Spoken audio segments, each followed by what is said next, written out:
Ada yang bertanya seperti ini di video terbaru saya. Bang, kalau udah masuk pihak ketiga, emang boleh sebar data dan ancam-ancam? OJK tahu nggak sih kalau sekarang fenomenanya kayak gimana? Nah, jadi kalau tagihan sudah masuk ke pihak ketiga, itu adalah fase terakhir di mana nanti Anda akan tidak ditagih-tagih lagi. Ya, tidak akan ditagih-tagih lagi kalau sudah masuk ke pihak ketiga. Tapi melewati fase itu memang tidak mudah ya bagi kebanyakan orang. Kenapa? Karena tidak ada keberanian untuk mengganti nomor, takut masih dibayang-bayangi lepas tanggung jawab karena tidak balas WA, tidak balas telepon gitu kan. Jadi terus balesin terus gitu ya. Nah, itu sebenarnya kesalahan besar ya ketika Anda membalas terus pihak ketiga. Kenapa? Karena pihak ketiga itu memang sudah fokusnya di penagihan, guys ya. Jadi kalau pinjol, pinjol induknya, misalkan anggap saja pinjol A ya, itu mereka fokusnya banyak ya di marketing, di salesnya gitu kan, di pengembangan bisnisnya dan lain-lain gitu. Nah, tapi kalau udah pihak ketiga itu sudah pihak yang harus mendapatkan tagihan. Ya, makanya tagihan Anda sudah masuk ke pihak ketiga itu memang sebar data dan ancam-ancam, guys. Oke. Loh, Bang, kok boleh sebar data dan ancam-ancam gitu kan? Kan itu kan pihak ketiga itu resmi juga dari OJK gitu kan. Nah, jadi pihak ketiga itu memang pihak yang akan selalu disalahkan, jadi kambing hitam, guys. Dan mereka itu mau jadi kambing hitam gitu. Misalkan contoh, ada korban dari pinjol yang mengakhiri hidup bunuh diri gitu. Yang disalahkan pihak ketiga nanti. Oh, ini yang nagihnya ini pihak ketiga, ini outsourcing, bukan dari pinjol asli ini gitu. Nanti pecat. Nanti kami minta maaf.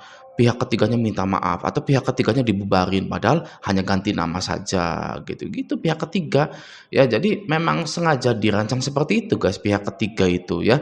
Nah, sekarang begini, ada lagi dari SP letter dan S pinjam. Oke, kita baca dulu.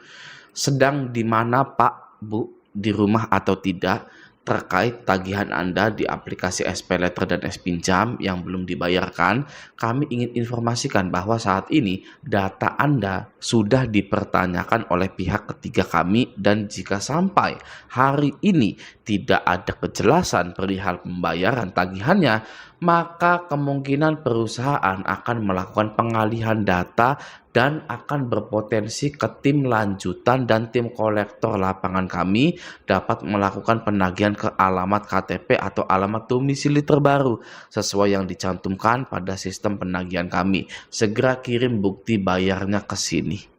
Gitu ya. Ini penagihan dari S pinjam dan SP letter. Nah, kalau penagihan seperti ini itu bukan dari DC lapangan ya, walaupun dia itu nanya sedang di mana Pak, Bu, di rumah atau tidak ya. Kalau DC lapangan itu langsung ke rumah Anda, nggak perlu sedang ada di mana Pak Bu gitu kan. Ibaratnya begini ya kan, Anda punya sangkut paut sama saya ke rumah Anda. Ibaratnya misalkan kita jadi debt collector DC lapangan gitu ya, saya ke rumah Anda ya, baru setelah saya nyampe rumah Anda itu saya telepon, ada di mana Pak, Bu, ini saya sudah ada di rumah Anda, sekarang temui saya, gitu DC lapangan ya. Kalau nanya sedang di mana Pak, Bu, di rumah atau tidak, oh enggak lagi di rumah, oh ya sudah, nanti saja kunjungannya. Ya udah, bilang aja terus nggak ada di rumah biar nggak kunjungan. Ya, seperti itu. Masa iya DC lapangan nanya ada di rumah atau enggak? Kalau dibohongin setiap hari, lagi nggak ada di rumah terus, mau gimana? Nah, itu ya. Jadi sebenarnya kalau dari awalnya udah begini, itu aduh ya, sana-sananya juga sini-sininya nih ya, itu bohongan juga. Oke, itu yang pertama ya. Ini bukan dari DC lapangan. Oke.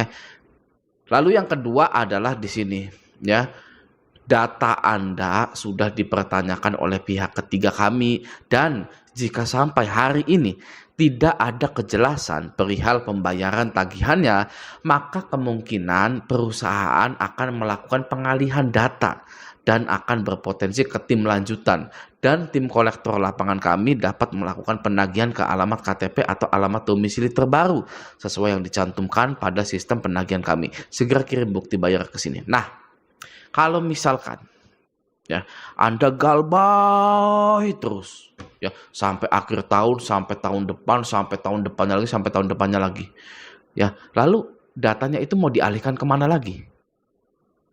Ya, di sini kan pengalihan data. Ya. perusahaan akan melakukan pengalihan data dan akan berpotensi ke tim lanjutan. Ya, Anda galbay nih sampai 3 bulan setelah menerima penagihan ini. Dikasih tuh ke tim lanjutan. Oke. Setelah data Anda ada di tim lanjutan, Andanya tetap galbay, terus data Anda akan mau dialihkan kemana lagi? Tim lanjutan tingkat 2, tim lanjutan tingkat 3, tim lanjutan tingkat 4. Ya, kalau Anda mau tahu, ini itu template yang menekan. Ya, yang menekan bahwa akan ada aksi dari apa yang telah kita lakukan, gitu ya. Kita kan galbay. Nah, lalu DC memberitahukan bahwa akan ada aksi untuk Anda, akan ada pengalihan data secepatnya, gitu. Ya, itu permainan DC itu, permainan kalimatnya DC itu di situ. Nah, tapi kalau Anda mau tahu hutang Anda itu kemana setelah dialihkan ke pihak lanjutan lah, ke pihak DC lapangan, ke pihak ketiga, hutang Anda itu sebenarnya hangus. Ini resmi langsung dari OJK-nya. Ya, kita lihat di sini. Ya, dari CNBC Indonesia, oke. 90 hari nunggak, fintech tak boleh lagi tagih nasabah, judulnya. Langsung saja kita lihat isinya di sini ya. Direktur Pengaturan Perizinan dan Pengawasan OJK Hendrikus Pasagi mengatakan penyelenggara peer-to-peer atau P2P lending hanya bisa menagih cicilan yang tertunggak maksimal 90 hari. Ya, setelahnya pinjaman tersebut tidak bisa ditagihkan lagi atau hangus. Hangus hutang Anda. Ya, ini resmi loh dari OJK-nya langsung, dan artikel ini diterbitkan pada 6 Maret 2019. Oke, beberapa tahun silam. Ya, nah, tapi karena banyak yang nggak percaya, ya, padahal sudah dari OJK-nya yang bilang, namun banyak sekali orang yang nggak percaya tentang hal ini, maka hal tersebut dijadikan momentum untuk para pinjol memberikan keraguan kepada masyarakat Indonesia. Banyak loh nasabah-nasabah pinjol yang nggak setuju hal ini, padahal ini langsung dari OJK-nya. Nggak mungkin 90 hari hutang hangus, aturan dari mana? Padahal ini dari OJK-nya langsung. Ya, Direktur Pengaturan Perizinan dan Pengawasan OJK Hendrikus Pasagi. Oke, masyarakat nggak percaya tentang hal itu. Dimanfaatkanlah hal tersebut oleh pinjol agar semua masyarakat Indonesia ragu dan tetap membayar pinjolnya dengan cara apapun. Ya, padahal dari tahun 2019 hutang Anda itu sudah hangus setelah 3 bulan galbay. Nah, sekarang biar lebih mantap lagi, apa sih pihak lanjutan itu? Ada nggak sih yang namanya pihak lanjutan itu? Coba kita cari di Surat Edaran Otoritas Jasa Keuangan Republik Indonesia. Ini adalah ibaratnya segala perihal tentang pinjol. Mulai dari penagihan, pihak ketiga, dan lain-lain gitu ya. Nah, kita langsung saja cari pihak lanjutan. Ya, saya akan mengetikkan lanjutan. Oke, nih, ya sudah tidak ada. Anda bisa lihat 0 ya. Atau pihak lanjutan. Pihak lanjutan. Loh, nggak ada. Ya berarti pihak lanjutan yang tadi dibilang oleh DC, SPLT, dan S-Pinjam itu ya bohong. Jadi bohong Bang DC itu Bang. Waduh, jangankan pihak lanjutan. Pinjol yang jelas-jelas ada asuransi kreditnya pun tidak akan mau mengaku para DC-DC tersebut. Ya Anda kan terus dibohongi. Ya nggak ada asuransinya. Enak aja bisa lunas sendiri. Padahal di OJK itu ada asuransi kredit. Ya ini, asuransi kredit. Asuransinya saja ya. Tuh, dalam melakukan pengalihan risiko pendanaan sebagaimana dimaksud pada angka 6, penyelenggara atau pinjol dapat bekerja sama dengan perusahaan asuransi agar nanti ketika ada yang gagal bayar bisa di-cover oleh asuransi. Gitu. Tapi kalau kata DC, ya nggak ada asuransi, Pak. Enak aja gitu. Ya sama dengan di tahun 2019 tadi. Ya, hutang Anda hangus, tapi banyak yang tidak percaya, banyak yang menyangkal hal tersebut, diendus oleh pinjol dan DC dan dijadikan keraguan sehingga tertanam dalam otak masyarakat Indonesia bahwa hutang pinjol tidak akan bisa hangus. Ya. Nah, yang kedua ada ini, ya. Dia nagihnya ke email. Gitu kan, bedanya kalau yang di email ini caps lock semua dan sepertinya kasar, kalau yang di WA ada nama SPLT dan S-Pinjamnya itu imut-imut penagihannya, ya. Coba kita baca sebentar. Tempat kerja dan alamat rumah lu sudah gua dapatkan. Oh, orang Jakarta ya, lu gua gitu kan.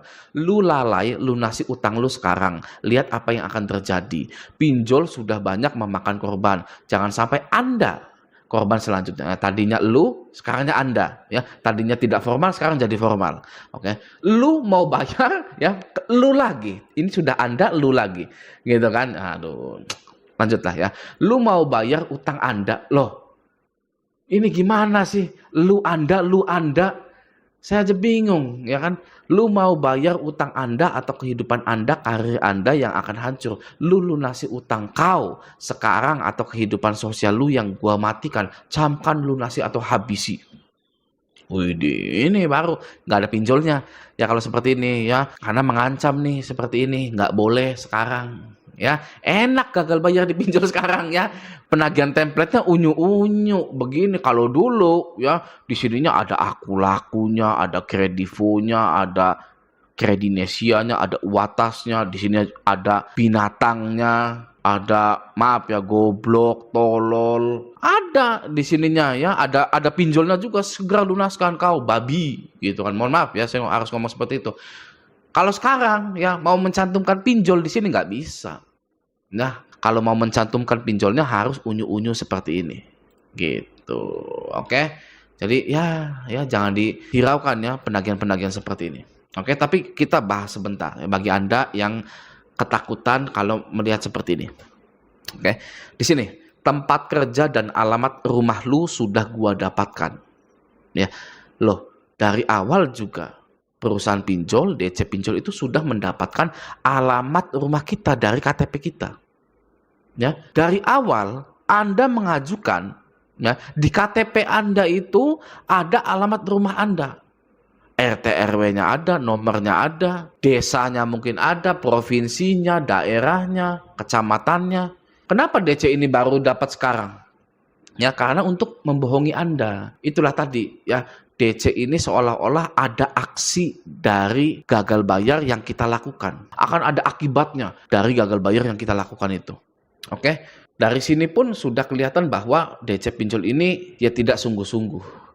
Gitu loh, tempat kerja dan alamat rumah lu sudah gua dapatkan. Ya iyalah, dari awal sudah ada KTP saya, gimana bisa? Emang Anda ngutangin saya itu saya tanpa KTP, ada pinjol tanpa KTP? Bohong, nggak ada pinjol tanpa KTP. Mana ada pinjol ilegal aja butuh KTP, ya, apalagi pinjol yang legal, ya kan? Oke, itu yang pertama ya. Yang kedua adalah tidak ada pinjolnya. Berarti penagihan ini tidak sungguh-sungguh. Tidak sungguh-sungguh. Kalau orang sungguh-sungguh itu dia menyebutkan dirinya itu siapa. Ya, Anda akan mendapatkan ancaman dari siapa. Kredivo ke, aku laku, Shopee pinjam, SPayLater dan lain-lain gitu. Ya. Nah, jadi bagi Anda yang gagal bayar di pinjol, Anda tidak perlu menghadapi hal-hal seperti ini kalau Andanya itu ganti nomor HP gitu. Sekarang pertanyaan gini, Bang, ganti nomor HP itu boleh nggak sih? Itu tidak melanggar hukum sama sekali. Tidak ada aturan manapun. Anda silakan boleh cari. Ganti HP itu atau ganti nomor HP ketika punya hutang di pinjol atau gagal bayar di pinjol itu adalah tindakan pidana. Tidak ada. Yang nggak ada sama sekali, itu sangat boleh sekali. Anda itu mengganti nomor HP dan mereset HP Anda gitu ya, itu boleh. Oke? Nah, semoga video ini bermanfaat. Sampai jumpa di video selanjutnya.